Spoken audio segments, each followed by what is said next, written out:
Hello and welcome back to D6 Wounds. So I was lucky enough to get in a Old World GT at the TSN Arena in Nottingham. There were only 6 players at the event, so a round robin of games, nice relaxed atmosphere where everybody plays everyone else and gets to know everyone quite well.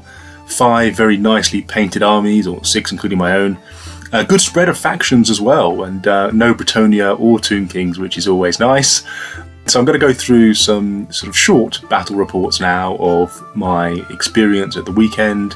So I won't be going through every single spell and every single combat, but just give you a flavour of the armies I came up against and the battle reports, and you can see how I get on over the weekend. So the list has been slightly defined for what I was expecting to be quite a tough event. It's still the same Linehammer defensive dwarf strategy with a few tweaks. So I've got the King with the Shield Bearers, Master Rune of Adamant for the toughness 10, a single Rune of Warding for that 2-up ward, and the Rune of the Furnace. The Thane is identical, so he's got the Master Rune of Grugny, Courage and Battle on the BSB banner, and also on Shield Bearers, and he's got the Rune of Preservation for the immunity to Killing Blow and multi-wound, and he's got the 2-up save from the Master Rune of Gromril and a single Rune of Stone. There's the addition of a second Thane, the Gun Thane you could call him. That's the Master Rune of Bursting Flame, Rapid Fire and Accuracy. So he hits on 3s with 2 dice, and each one that hits bursts into 2d3 Strength 4 AP 1 hits with his handgun. There's a Runesmith with 2 runes of Spellbreaking. There's 31 Rangers with all the upgrades and a Rune of Battle. There's 2 Gyrocopters, 3 units of 5 Iron Drakes with the Torpedo and the Cinderblast Bombs, and a single Doomseeker. And this is the first time I'm running a Doomseeker. He's got the Master Rune of Swiftness for Initiative 10, a Rune of Cleaving for that AP 1, because as soon as you make the weapon runic, you lose the Gromril weapons rule, so you've got to add it back again with 15 points. There's the Rune of Wrath for +1 attack, and the Rune of the Dauntless, which means he gets into challenges and he re-rolls to hit in a challenge. Now he's only got 2 wounds and he's only toughness 4, so he should be able to get himself killed quite easily, but with Initiative 10 and he's got impact hits and he's got +1 attack, he should be able to take a few people with him, which of course is the whole point of running a Doomseeker. So as I was arriving at the TSN Arena in Nottingham on the Saturday morning, I had mixed thoughts in my mind as to how the weekend was going to go. I knew there'd been a few last minute dropouts and not that many people had bought tickets. I wasn't sure how many people were going to be at the event, and it was my first time at the TSN. If you haven't been there before, it kind of looks a bit like an abandoned building from the outside. And so I kind of arrived there Saturday morning thinking, oh gosh, is the event still on? Have I just come up to Nottingham for nothing? But then went up the stairs, met with Rob from Square Based, who was an excellent host, made everyone feel welcome, and even made me a cup of tea. And my first game was against Kev's Skaven.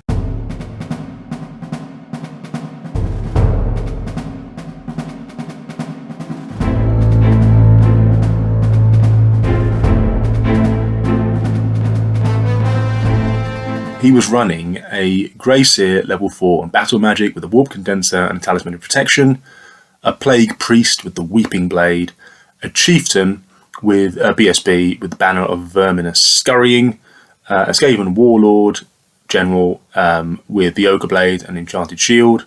He's got 3 units of 19 giant rats with a Packmaster, so there's loads of just massive rats sort of screening his whole army there. There's a big Death Star, you could call it, I suppose, of 42 Plague Monks, where the characters will be.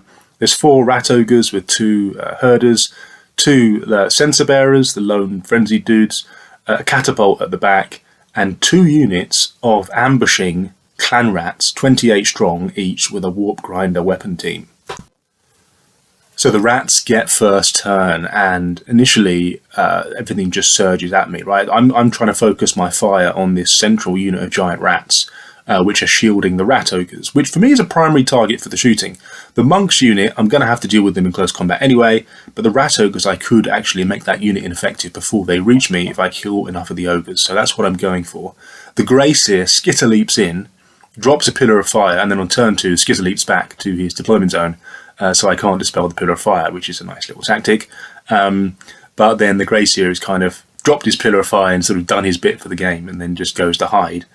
Turn 2, the first lot of ambushers come in, and the clan rats are coming in on the sort of back right side of the board there, as you can see in the pictures. My gyrocopters were hanging back behind my line, trying to stop those ambushers from coming in behind my lines.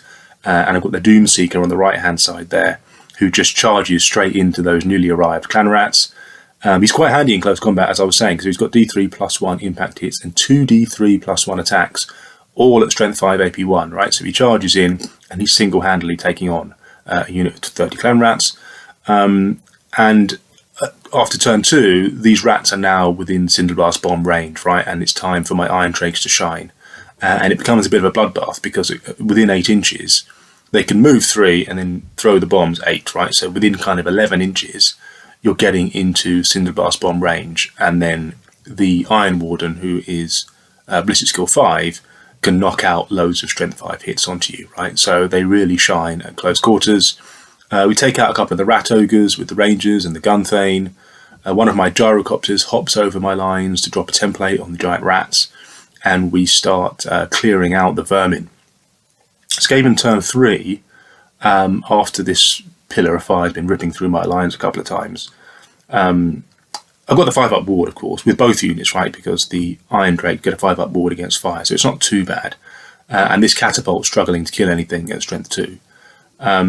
Everything charges in. So the rats, the Rat Ogres, and the monks all into the line. The monks initially declared their charge into the Iron Drakes, but then I fled.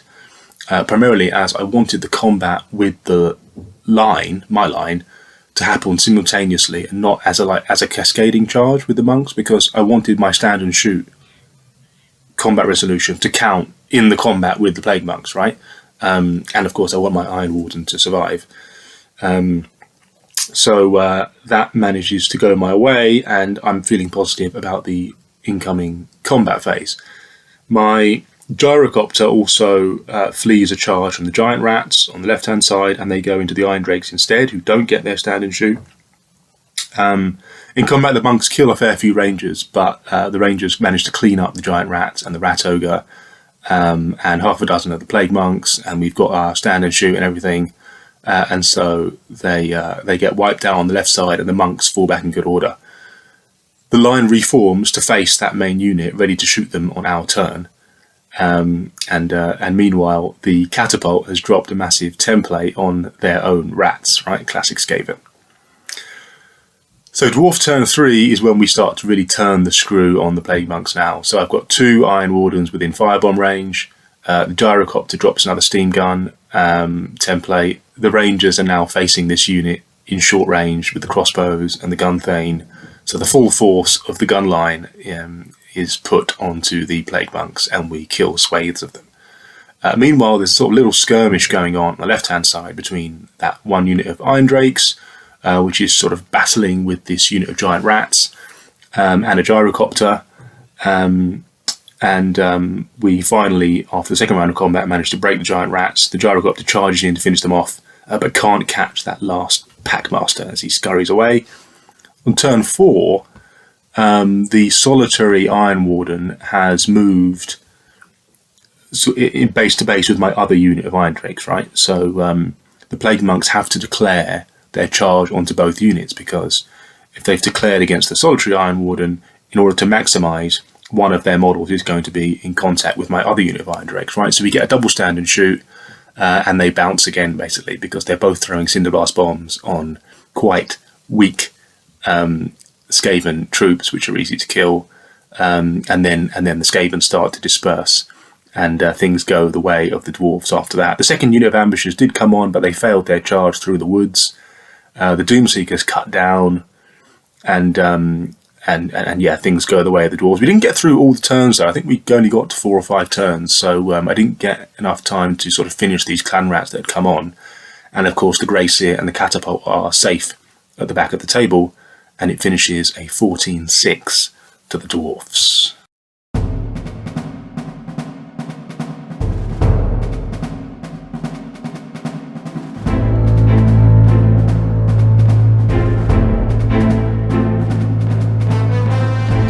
Round 2 is up against Glenn's Warriors of Chaos. He's rocking a Chaos Lord on Dragon. with full plate, shield, Mark of Nurgle, 3 Favour of the Gods, the Biting Blade, Crown of Everlasting Conquest, Brazen Collar, Enchanting Aura, right? So he's 617 points. There's a Sorcerer Lord, Mark of Tzeentch, level 4 on foot, Ruby Ring, Spell Familiar, Infernal Puppet, Battle Magic, 15 Tzeentch Marauders, where the Sorcerer Lord will be, as you can see, 6 Khorne Knights, 2 sets of 5 Hounds, and 2 sets of 5 Marauder Horsemen, which are on the flanks.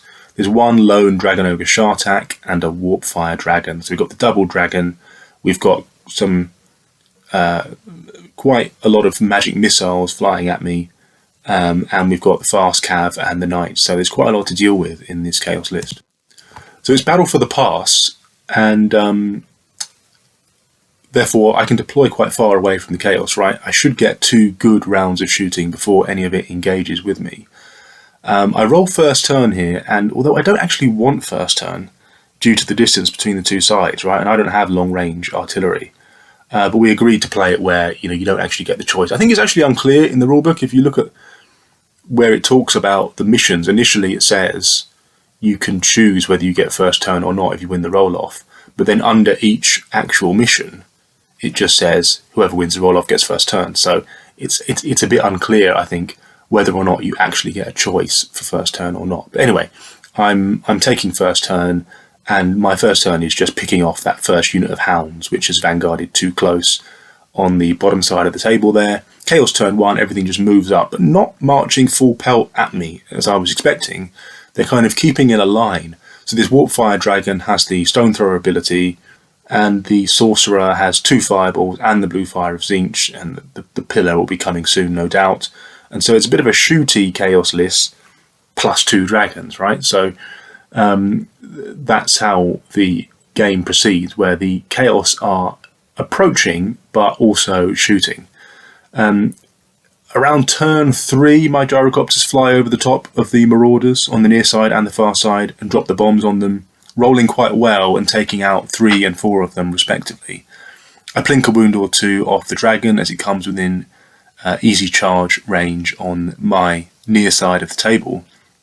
Risky business, of course, running a dragon close to the board edge, but on Mountain Pass it seems like quite an effective way to get into the flank of my line. The Warpfire Dragon gets a 4-up ward against flaming, so my torpedoes are not quite as effective against it. So I'm trying pot shots at the Shartak, and I'm trying to kill a couple of the Marauders, see if I can whittle down that unit and leave the Sorcerer Lord naked. Chaos turn 3, the dragon gets into the flank of my line, right? Initially declaring into the Iron Drakes, who flee that charge to behind my lines, and then the challenge between the 2 generals ensues. It's a bit of a pillow fight, as expected, right? Because the Lord has the Biting Blade, but he's only strength 6, right? So against toughness 10, he's wounding on 6s. He's got a load of strength 6 stomps as well, of course, and so, or strength 7, whatever the Chaos Dragon is. And so my Dwarf Lord loses a wound, but we win combat narrowly with my static combat res, my 2 runes of battle, banner and BSB, right? And the dragon gives ground. We follow up to keep the challenge going on the board edge. Dwarfs turn 4, I charge my gyrocopter into the flank of the dragon for that extra +1 combat res, but also to chase down the dragon if it runs away, because it's unlikely the dwarves will catch it. Fortune favours the brave as the dice swing slightly in my favour this round, and the Dwarf Lord takes a wound off the dragon and doesn't take any in return, and I win combat by 5. The dragon turns towards the board edge, and it has to flee beside the board edge, right, being Mountain Pass, and so the gyrocopter rider fulfills his duty and chases down the dragon, dive bombing, and the Chaos Lord goes out in a ball of black smoke. The final turns of the game sort of continue without that final charge that you might have expected from the Chaos, right? So they're just approaching me, and they end up sitting about 12 inches away from me, just hurling magic missiles, whittling down my rangers, who manage to run down the clock to turn 6. So they are, by the end of the game, reduced to below 25%, and so therefore they're giving up some of their VPs. The Doomseeker's killed from the Pillar of Fire, and the Chaos Knights are finished off. The Marauders are also finished off, but I don't manage to get the Sorcerer in the end. It might have been a good idea to charge with my gyrocopter for a last-minute Hail Mary to try and kill that Sorcerer, but I ended up just going for the shooting. But it finishes a 15-5 to the Dwarfs. Obviously, having killed the general on Dragon was a big swing in my direction, and I'm happy with that. And I've got my first scalp of a Dragon Lord.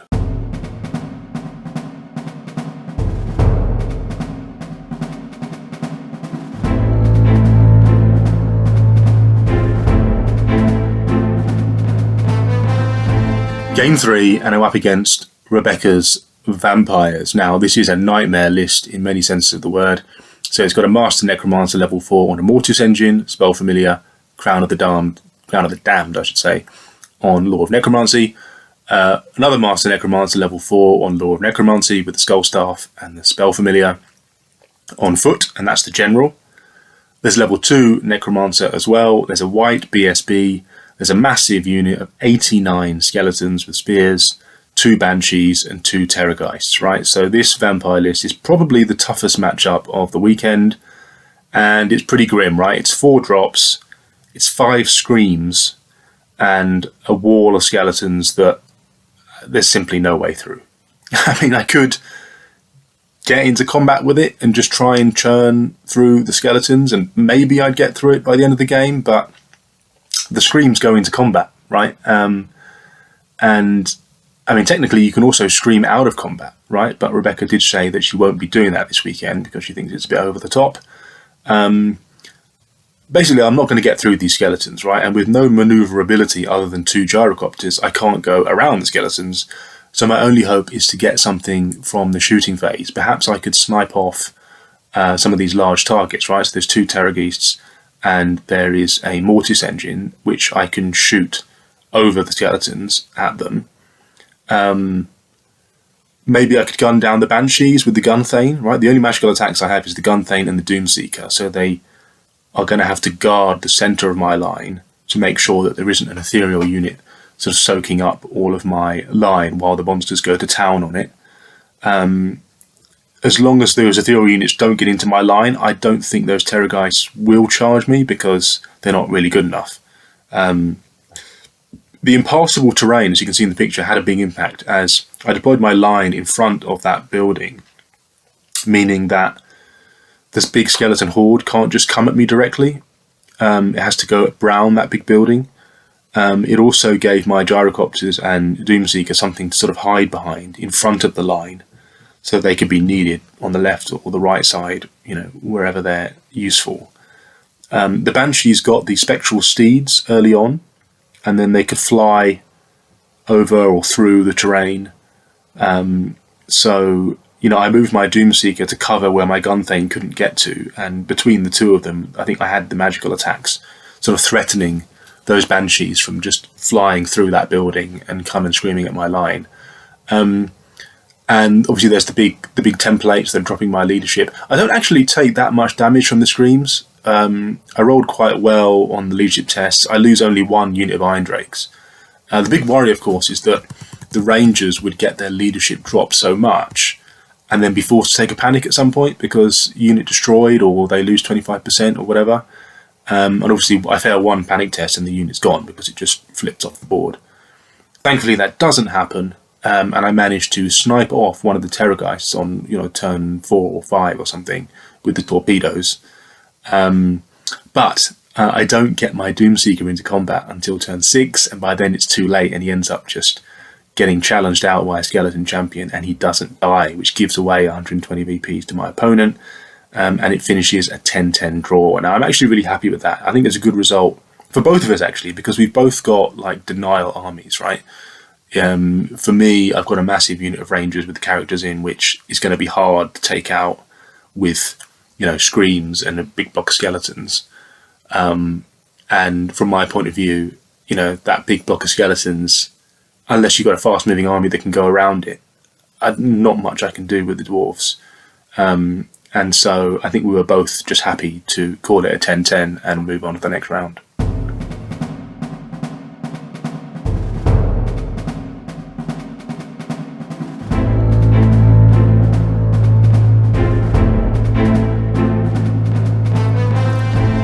So after a very relaxing meal and beer on the Saturday night, I was back in Sunday morning for the round 4, and I was up against Jack's Empire. And it was quite a fluffy list, actually. So he's got a Grand Master of Exalted of Ulrich with a Wolf Hammer, Order of the White Wolf, on a Barded Warhorse with a Bedazzling Helmet and a Talisman of Protection. There's a level 4 on Empire Warhorse with the Lore Familiar on Dark Magic with 2 Power Scrolls and the White Cloak. Captain BSB with the War Banner, twice Blessed Armour, and the Silver Horn. 2 Priests of Ulrich with Great Weapons, also mounted.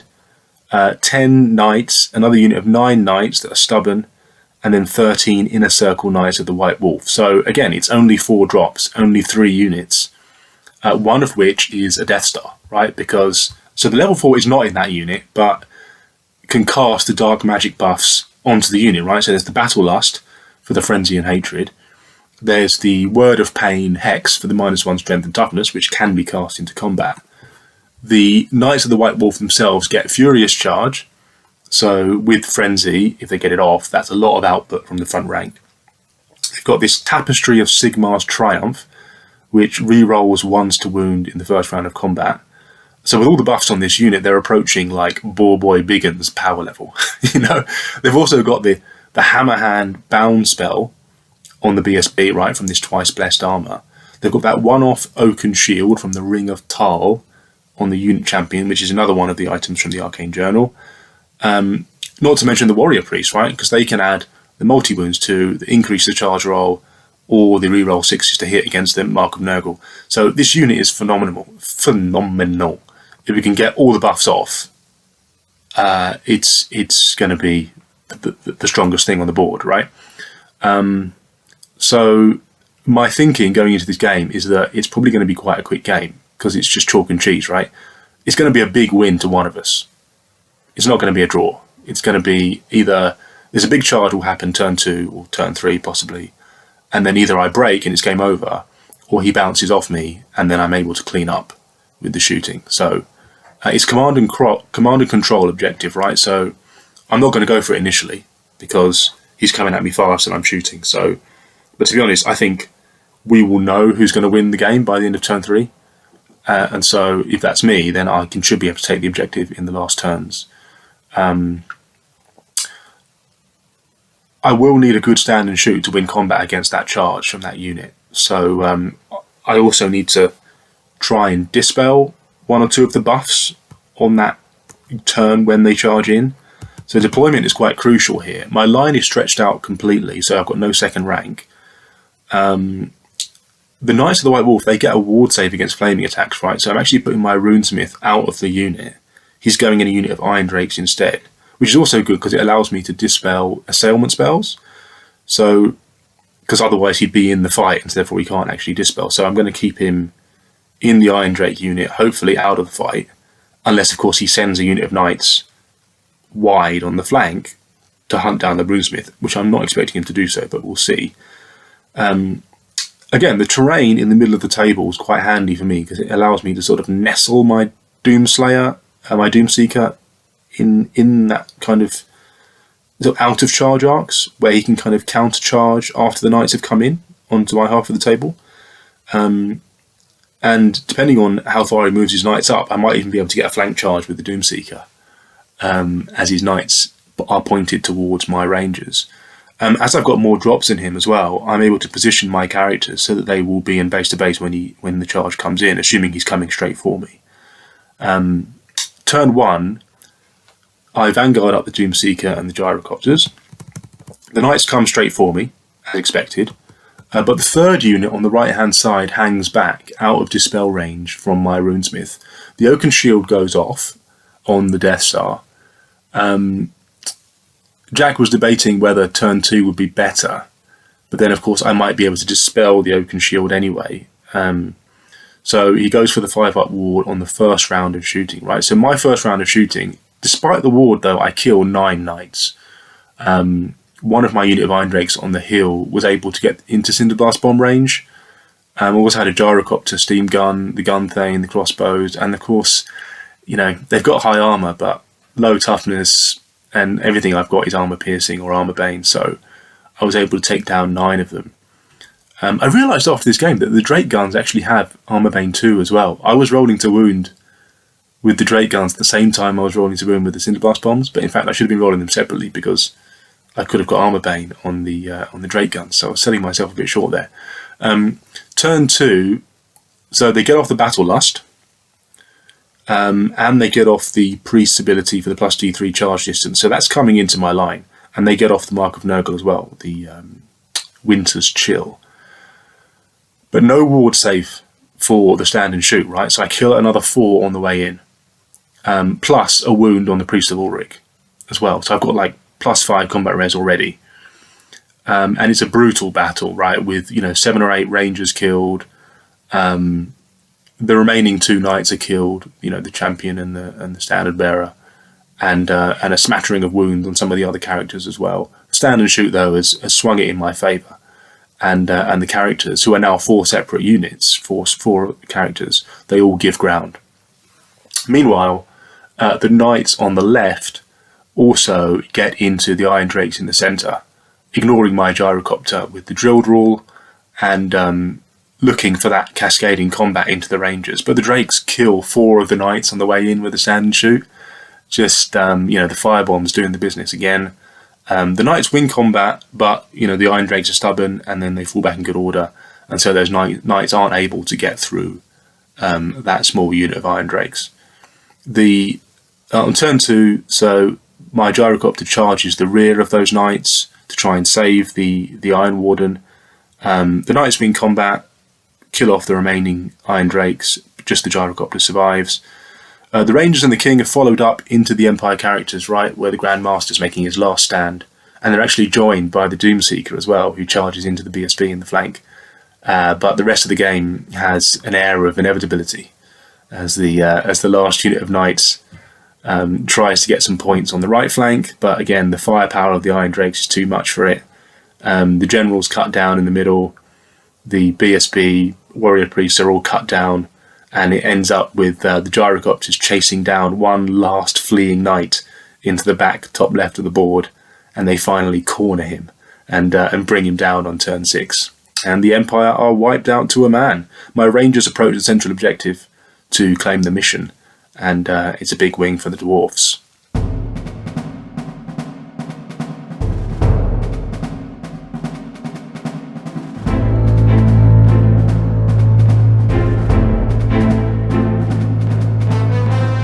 Game 5, and I was up against Emir's Orcs and Goblins. You had a Black Orc Warboss on Wyvern with a great weapon and a 2-up, 5-up, 5-up, standard tanky build. 2 Night Goblin level 4s, one on Illusion and one on the Law of the War. 5 Black Orcs, which are necessary to unlock the Black Orc Warboss. 2 units of 30 Night Goblins with Fanatics, 1 unit of 40 Night Goblins with Fanatics, also with bows and the Spider Banner. 2 units of 5 Squig Hoppers, a Mangler Squig, and a Troll Hag. Now, mixed Orcs and Goblins here. Nicely painted army as well, mainly Night Goblins, but obviously with some punch there from the monsters. I'm castling up on the hill at the bottom left, and as you can see in the deployment, he's got some of the Squigs and stuff facing me on that left-hand side. The Wyvern is hiding behind a building. The Night Goblins are more central. One of the unit of Night Goblins on the left there is in marching column, and the Hag is sort of over on the right-hand side there. Turn 1, everything just roars at me. Now, there is a potential to really decimate me here, though. If he plays it right, he could destroy me. But it's going to take some thinking as to what I prioritize with my shooting, and if you can get the Fanatics into the right place at the right time. So anything could happen in this matchup. My main worry, of course, is that all 9 Fanatics are going to go into my Rangers. Turn 1 shooting, I take out the Hoppers and the Mangler Squig, because they've all got, no save. I pip a wound or 2 off the Troll Hag as well with my Trollhammer Torpedo. One of the Night Goblin units is in marching column, as I said. It comes at me quick, so I'm expecting turn 2 to release some Fanatic into my lines there. The Pillar of Flame also comes out on turn 2, so the Hag, I forgot to mention, is a level 2 on Battle Magic.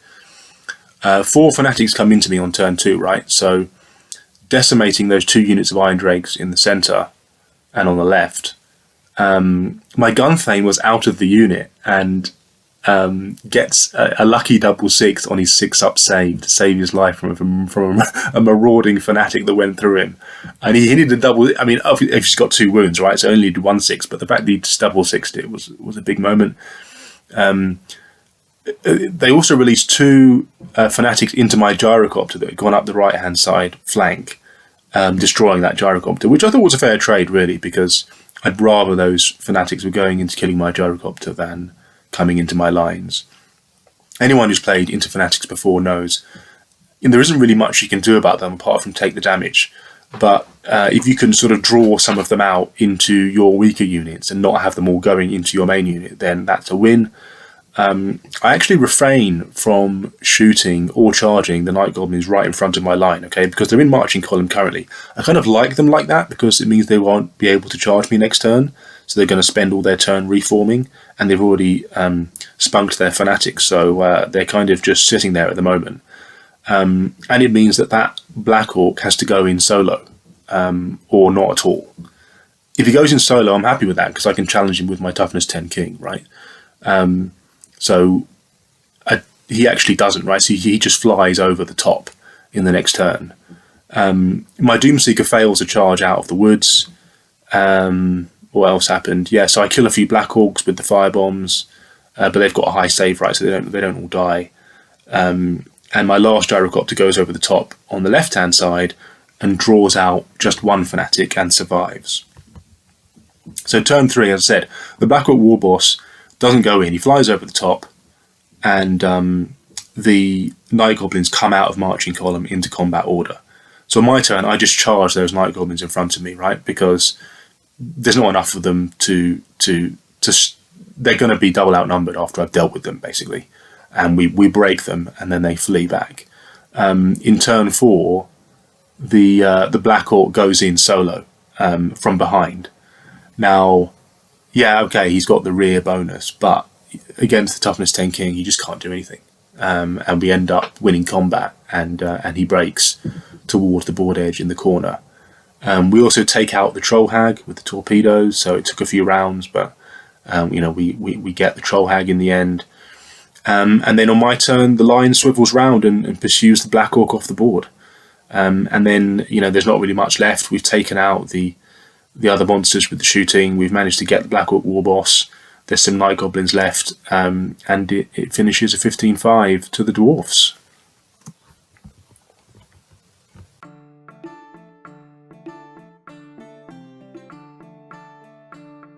So with 4 wins and 1 draw, I am top of the pack at the end of the weekend, and I win the event.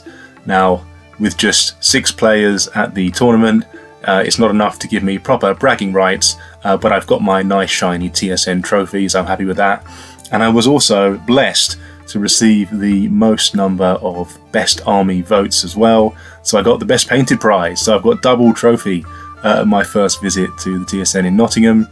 I'm running a Dwarf Linehammer list, right? So I hope I don't sort of rub people up the wrong way with my line of Rangers. I do think that Rangers and Iron Drakes are the best way to do a Dwarf gun line. It can handle dragons and Death Stars, or at least so far anyway. I can see some ways to counter this list. Perhaps I'll take that to another event before I start to give away too much on that. I didn't play Bretonians over the weekend, or Tomb Kings, right? Or Wood Elves. So I'm sure it'll come across some more difficult matchups sooner or later. I didn't scout with the Rangers once.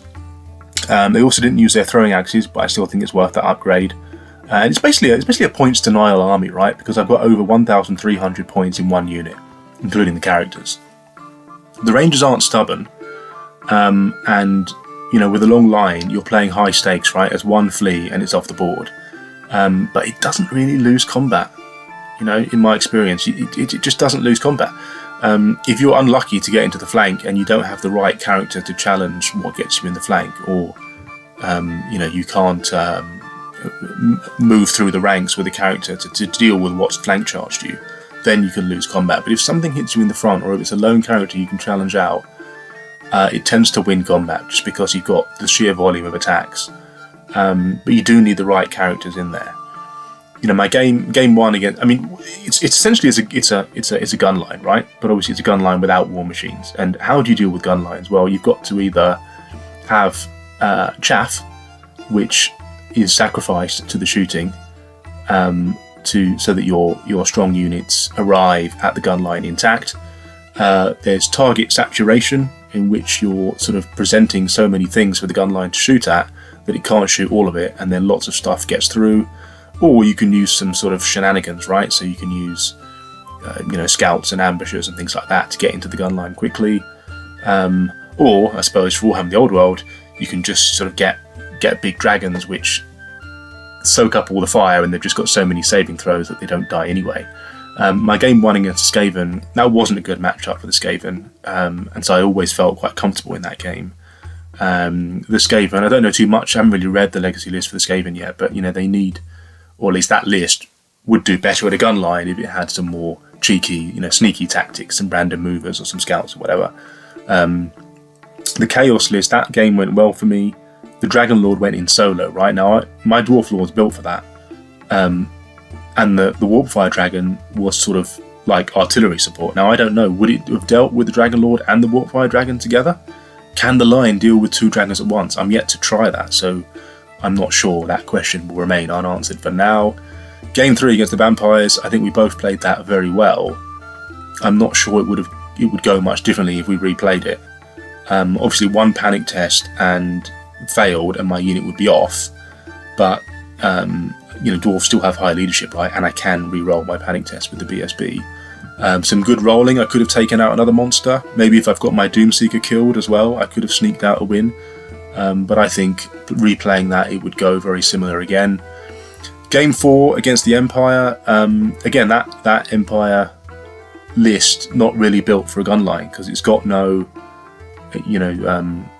scouts or ambushers. It doesn't have any chaff, so I'm able to out deploy it and pick where my units go to just shoot it. So it doesn't have flanking units, it's just got night units that come straight at you, right? So it's not really built to take on a gun line.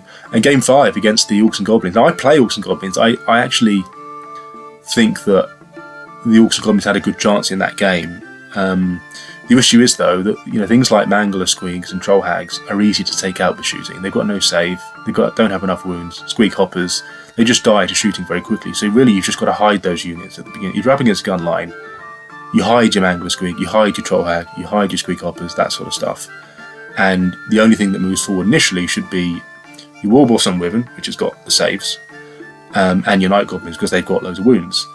And then if you can get all 9 Fanatics into my line, and that Warboss can run around taking out the Iron Drakes and stuff, that's when it's safe to bring out the Mangler Squeak and then the Troll Hag and everything else to finish me off, And I don't know, I kind of felt like that game could have gone either way at times, because you just don't know with Fanatics what's going to happen. And I'm able to sort of take a few of those Fanatics out of the way with my gyrocopters, and it turned out to be a very tactical game at the end of the event there. So that was really 5 really enjoyable games, actually, all in different ways. Some more tactical, some more just like, you've got loads of combat power, I've got loads of firepower, but that's what Warhammer's about, different strategies and different games. The Gunflame was excellent. My first time running the Gunflame, because, I know he's really good, but I don't normally take him. Perhaps I'll convert a different model for him one day. Obviously, I was using an engineer model with a handgun. Maybe I'll try and get a Thane with a gun to sort of go a bit more in character with him. I didn't miss not having Burlock for the long range shooting, so happy I didn't take him. 2 runes of spellbreaking seemed sufficient on the Runesmith. Could always do with more, but it's mainly just for that key turn, isn't it, when the Death Star or the dragon is charging into you and you need to block the key hexes or enchantments that's going to swing the whole combat. The Iron Drakes were just phenomenal. The fact that you've got this Iron Warden with Ballistic Skill 5 and he can take the Torpedo and the Cinderblast bombs is just so versatile. Whatever comes into you, you're either firing the Torpedo, you're throwing the Cinderblast bombs. At a short range, the small units with the Cinderblast bombs are just so deadly. The Gyrocopters also, really pleased with them. They fulfilled different roles throughout the 5 games. So sometimes they were like blocking ambushes for coming on. Other times they were, chasing down the dragon, laying the steam templates, the flame templates down on big units of Skaven and Goblins, dropping bombs on the Marauder Horsemen, drawing out the Fanatics, that sort of thing. Well worth 120 points for 2 of them. And I actually like the steam guns, actually, over the clatter guns. Because over a 5-game event, there's going to be a place for laying templates down on things. Okay, Strength 3 AP1 isn't amazing, but it does the business against a big unit of Goblins or Clan Rats or whatever.